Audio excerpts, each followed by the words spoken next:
Assalamualaikum warahmatullahi wabarakatuh. Nama saya Sarah Nabila. Saya mahasiswa program studi Pendidikan Guru Pendidikan Anak Usia Dini, Fakultas Keguruan dan Ilmu Pendidikan Universitas Muhammadiyah Profesor Dr. Hamka. Tujuan PLP saya kali ini yaitu sebagai laporan tugas mata kuliah pelaksanaan pengenalan lapangan persekolah atau PLP 1, yaitu mahasiswa keguruan dapat mengamati dan memperhatikan semua kompetensi secara faktual tentang pelaksanaan proses pembelajaran, serta kegiatan akademik lainnya yang diperlukan guru, serta tenaga kependidikan lainnya yang dilakukan oleh instansi atau sekolah itu sendiri, terutama di saat pandemi COVID-19 seperti saat ini. Dan untuk PLP 1 kali ini, saya bersama teman-teman saya mewawancarai TK Aisyah 4 Tebet yang berlokasi di Jalan Tebet Timur nomor 6 Jakarta Selatan. TK Aisyah 4 Tebet ini sendiri dikepala sekolahi oleh Ibu Hajah Tarsia SPDI. Dan untuk wawancara yang kami lakukan itu sendiri bertepatan pada hari Senin tanggal 10 Agustus 2020 pukul 10 sampai 12.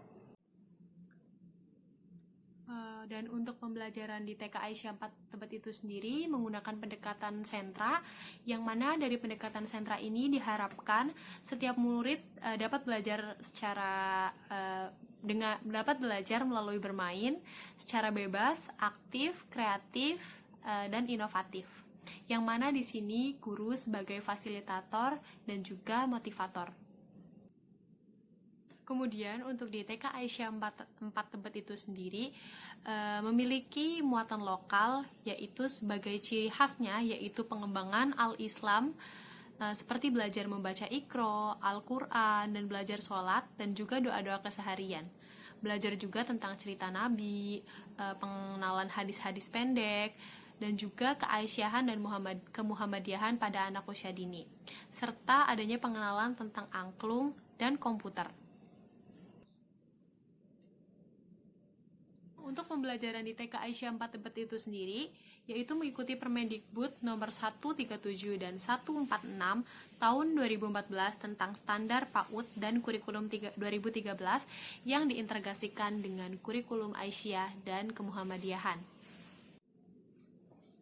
Kemudian, sejarah singkat TK Aisyah 4 Tebet.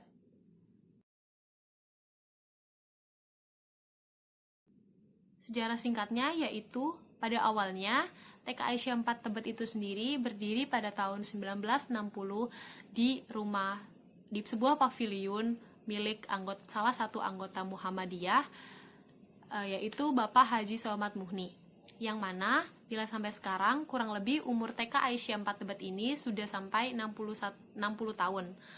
Kemudian pada tahun 1961 berpindah ke gedung yang terletak di Jalan Tebet Timur Raya yang pada saat itu masih berbentuk aula. Kemudian pada tahun 1970 atas prakarsa Bapak-Bapak Muhammadiyah, cabang Tebet Timur dibangunlah gedung Taman Kanak-kanak. Kemudian untuk visi dan misi dari TK Aisyah 4 Tebet itu sendiri akan saya tampilkan di sini.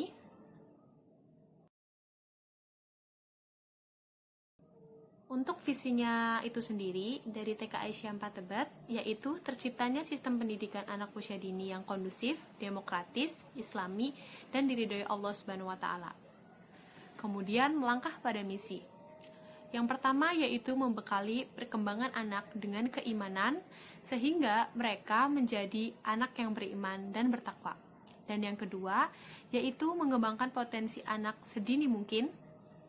Dan yang ketiga, menciptakan suasana kondusif dan demokratis dalam perkembangan dan pertumbuhan anak selanjutnya, serta mengembangkan 6 aspek perkembangan, yaitu mulai dari motorik, kognitif, sosial emosional, kemudian nilai moral dan agama, bahasa, serta seni pada anak usia dini. Nah, dari PLP 1 kali ini ada beberapa aspek pertanyaan yang akan diajukan. Nah, salah satunya yang pertama yaitu adanya kultur sekolah. Yang kedua, struktur organisasi dan tata kerja di sekolah. Yang ketiga, tentang implementasi peraturan dan tata tertib di sekolah. Yang keempat, ada kegiatan seremonial formal di sekolah. Dan yang kelima, ada kegiatan rutin di sekolah.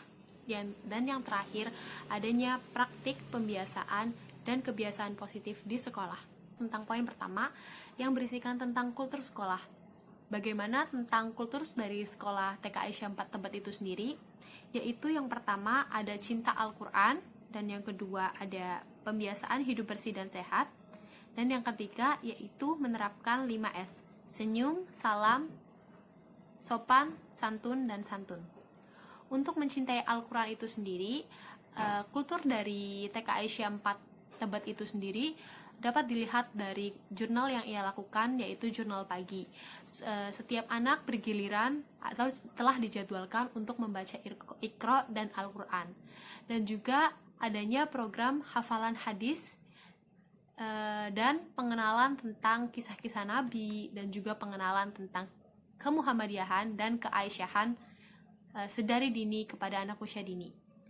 Dan kebetulan, dan yang kedua ada pembiasan hidup bersih dan sehat atau pola PHBS, yang mana suatu kebanggaan bagi TK Aisyah 4 Tebet ini sendiri, yang merupakan juara 4 tingkat nasional untuk lomba PHBS tingkat anak usia dini, yang mana ini bisa menjadi percontohan bagi TK-TK lainnya, pola hidup bersih dan sehat yang telah dilakukan oleh TK Aisyah 4 Tebet. Dan yang ketiga yaitu menerapkan senyum, salam, sopan, santun. Itu merupakan kultur yang diterapkan oleh TK Aisyah 4 Tebet. Salah satunya yaitu sopan. Nomor kedua itu sendiri yaitu tentang struktur organisasi yang ada di TK Aisyah 4 Tebet. Berikut struktur organisasi yang ada di TK Aisyah 4 Tebet. Yaitu TK Aisyah 4 Tebet dikepala sekolahi oleh Ibu Hajah Tarsia MPDI, yang sudah saya sampaikan di awal juga, yang mana mereka memiliki 18 guru, 90% berpendidikan S1, dan tenaga kependidikan ada 6 orang, yang mana dalam struktur organisasi tersebut memiliki ketua komite, sekretaris, dan keuangan. Dan juga untuk setiap kelasnya memiliki wali, murid, dan juga ada beberapa karyawan dan staf lainnya, dan juga adanya satpam. Nah, pertanyaan yang ketiga yaitu berkaitan dengan tatib atau tata tertib. Untuk TK Aisyah 4 Tebet ini sendiri memiliki 2 tata tertib, yaitu tata tertib untuk murid dan tata tertib untuk guru. Tata tertib itu sendiri mengatur tentang kehadiran dan bagaimana proses pembelajaran yang dilakukan di TK Aisyah 4 Tebet. Berikut ada tampilannya untuk tata tertib murid dan guru.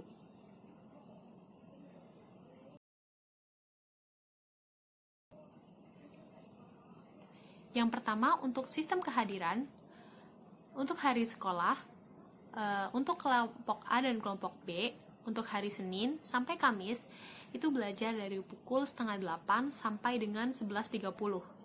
Dan untuk hari Jumat, jam 7:30 sampai 10:30. Dan untuk kelompok bermain, hari Senin sampai Jumat, pukul jam 8 sampai 10:30. Dan kemudian untuk perlengkapan sekolah itu sendiri, yaitu 1. Membawa perlengkapan sholat. Yang kedua, membawa gelas pasta gigi dan sikat gigi. Dan yang ketiga, menggunakan alat makan dan minum yang sesuai dengan standar BPA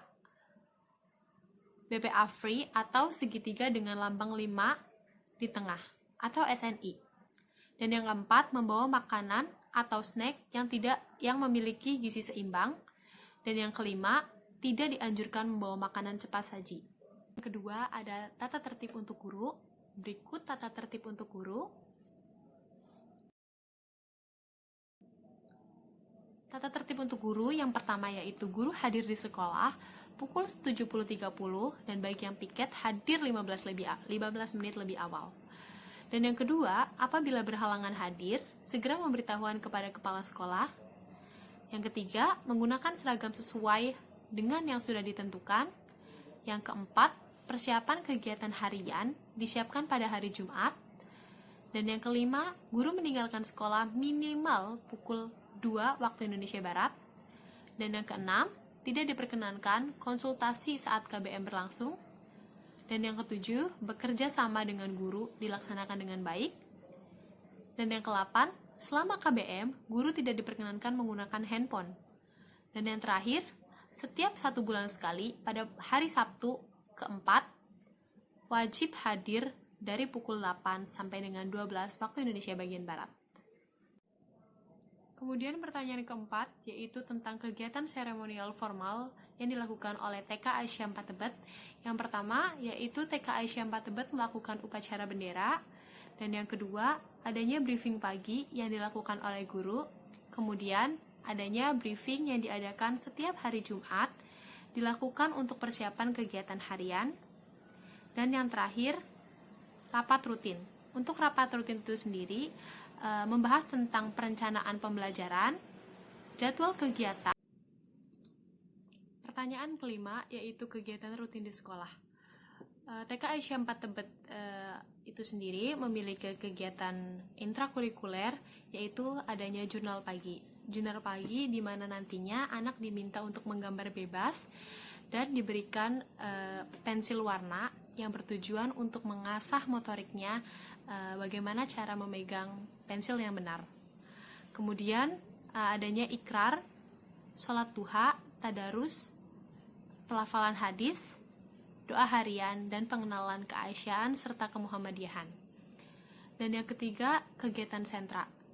Di TK Aisyah 4 Tebet itu sendiri memiliki beberapa sentra, seperti sentra balok, sentra persiapan, sentra seni, sentra bahan alam, sentra imtak, dan sentra main peran.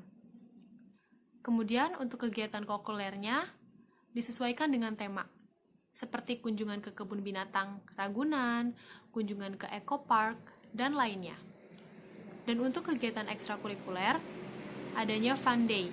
Fun Day tersebut yaitu kegiatan yang dilakukan secara bebas oleh anak, namun pada pelaksanaannya dilakukan sesuai dengan jadwal yang telah ditetapkan oleh guru, seperti memasak, berenang, berkunjung ke perpustakaan, dan lain-lainnya. Dan yang terakhir adanya pertanyaan atau wawancara mengenai praktek pembiasaan dan kebiasaan positif di sekolah. Banyak sekali yang dapat kami dapatkan atau informasi mengenai praktik-praktik atau pembiasaan positif yang dilakukan di TK Aisyah 4 Tebet. Salah satunya kita bisa melihat dari kegiatan rutin itu sendiri, yang mana pada jurnal pagi dilakukan sekitar 30 menit, yang kegiatan itu dimaksudkan untuk mengasah imajinasi anak, dan di sini guru berperan sebagai fasilitator sekaligus motivator.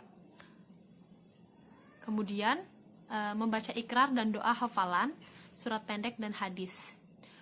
Untuk membaca ikrar itu sendiri, biasanya anak dibebaskan, namun pemilihannya anak yang memilih siapa yang mau untuk membaca ikrar tersebut. Dan banyak sekali hal-hal yang dapat kita lihat dari pembiasaan-pembiasaan yang baik ini, yang mana juga di TK Aisyah 4 Tebet itu sendiri adanya pola hidup bersih dan sehat yang diterapkan oleh TK Aisyah 4 Tebet, dan juga beberapa kegiatan seperti adanya beberapa fasilitas yang ada di TK Aisyah 4 Tebet. Contohnya seperti adanya UKS, yang mana UKS tersebut kita bisa melihat bahwasanya jarang adanya TK atau instansi pendidikan PAUD utamanya yang menyediakan tentang unit kesehatan sekolah.